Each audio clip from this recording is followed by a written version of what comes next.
அன்பு நேயர்களுக்கு கனிவான வணக்கம். உண்மையாக உழைத்தவர்களுக்கு திமுகவில் சீட் இல்லை. மாற்றுக் கட்சியினரையே மதிக்கின்றார்கள். ஈரோடு மாவட்ட திமுகவின் துணைத் தலைவர் வேதனை. ஈரோடு மாவட்டத்திற்கான இடைத்தேர்தல் அறிவிக்கப்பட்டுள்ளது. பிப்ரவரி 5ஆம் தேதி ஈரோடு இடைத்தேர்தல் நடைபெறும் என்றும் பிப்ரவரி 8ஆம் தேதி வாக்கு எண்ணிக்கை எனவும் தேர்தல் ஆணையம் அறிவித்துள்ளது. இதன் அடிப்படையில் இந்த முறை ஈரோடு இடைத்தேர்தலில் திமுகவே நேரடியாக களம் இறங்கியுள்ளது. திமுகவிற்கு எதிராக அதிமுக போட்டியிடவில்லை என அறிவித்துவிட்டது. இதனைத் தொடர்ந்து பாட்டாளி மக்கள் கட்சி, பாரதிய ஜனதா கட்சி என அனைவருமே போட்டியிலிருந்து விலகிக் கொண்டார்கள். தற்பொழுது நாம் தமிழர் கட்சி மட்டுமே களத்தில் உள்ளது.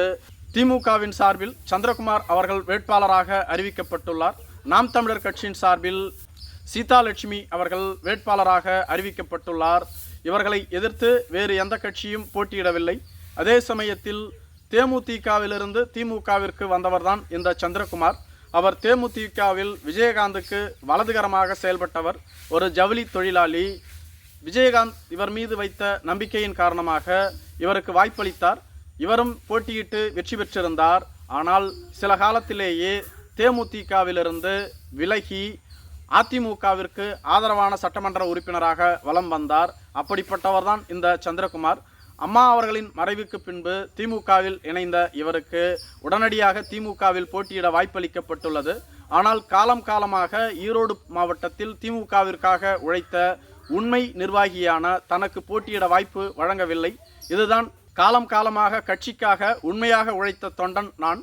அப்படி இருக்கும் பொழுது மாற்றுக் கட்சியிலிருந்து வந்த ஒருவருக்கு வாய்ப்பளித்தது எந்த விதத்தில் நியாயம் என தனது முகநூல் பக்கத்தில் பதிவிட்டிருந்தார் திரு செந்தில்குமார் அவர்கள். இதனை பார்த்த ஈரோடு மாவட்டத்தின் பொறுப்பு அமைச்சரான திரு முத்துசாமி அவர்கள் இந்த பதிவை உடனடியாக நீக்க வேண்டும் என கேட்டுக்கொண்டார். ஆனால் செந்தில்குமார் அவர்களோ அதனை நீக்க மறுத்துவிட்டார். தான் எந்த தவறையும் செய்யவில்லை, என்னிடம் எந்த ஒளிவு மறைவும் இல்லை, எனவே இதை நீக்க முடியாது என கூறிவிட்டார். திமுகவினுடைய தலைமை கேட்டுக்கொண்டதாகவும் அவர் கூறியும் கூட நீக்கவில்லை. பின்பு ஈரோடு மாவட்டத்தில் வேட்பாளராக அறிவிக்கப்பட்ட திரு சந்திரகுமார் அவர்கள் செந்தில்குமாரை நேரடியாக சந்தித்து பேச்சுவார்த்தை நடத்தியதாக கூறப்படுகிறது. அதன் பின்பு உண்மையாகவும் விசுவாசமாகவும் ஒளிவு மறைவு இல்லாமலும் மீண்டும் திமுகவிற்காக நான் உழைக்க உள்ளேன், அறிவிக்கப்பட்ட வேட்பாளருக்காக களப்பணியாற்ற தயாராக உள்ளேன் என மேலும் ஒரு பதிவை வெளியிட்டிருந்தார். இதன் மூலம் திமுகவினுடைய வேட்பாளருக்கு மீண்டும் தோள் கொடுத்து உழைக்க தயார் என்பதை அவர் கூறியுள்ளார். அதே சமயத்தில் திமுகவின் தலைமைக்கு எதிராக கலக குரலை இவர் எழுப்பியுள்ளார். ஆனால் தேர்தல் சமயம் என்பதனால் இவர் மீது எந்தவிதமான நடவடிக்கையையும் எடுக்காமல் இவரை அமைதிப்படுத்தி தேர்தல் வேலையை பார்க்க கூறியிருப்பதாக சொல்லப்படுகிறது. ஏனெனில் ஈரோடு மாவட்டத்தில் காலமாக திமுகவிற்காக உழைத்த உண்மையான நிர்வாகி இவர். இவரை தேர்தல் சமயத்தில் நீக்கினாலோ அல்லது இவர் மீது வேற குற்றச்சாட்டு வைத்தாலோ அது திமுகவிற்கான வாக்கை பாதிக்கும் என்பதனால்தான் திமுகவின் தலைமை அமைதி காத்து வருவதாகவும் கூறப்படுகிறது.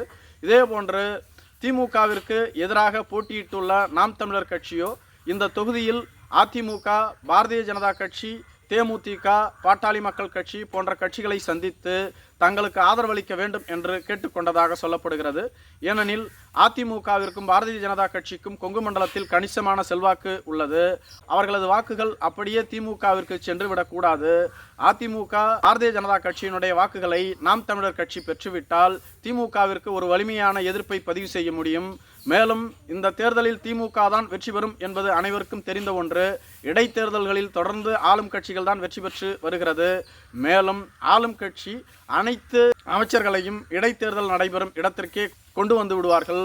பூத்திற்கு ஒரு அமைச்சர் வீதம் வேலை செய்வார்கள். மாற்றுக் கட்சியினர் அங்கு உள்ளே நுழையவே முடியாது. அப்படிப்பட்ட சூழ்நிலையில் திமுக தான் இங்கு வெற்றி பெறும். மேலும் கணிசமான பணத்தையும் செலவு செய்வார்கள்.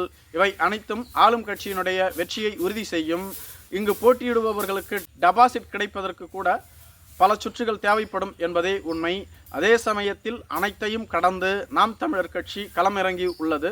அவர்களுக்கு ஏற்கனவே 8.5% வாக்கு வங்கி உள்ளது. அதனால் மாநில கட்சியாகவும் அது அங்கீகாரம் பெற்றுள்ளது. இந்த தேர்தலில் கணிசமான வாக்குகளை பெற்றால் நாம் தமிழர் கட்சிக்கு ஒரு பெருத்த செல்வாக்கு ஏற்படும் என்பதில் மாற்று கருத்தில்லை. நன்றி.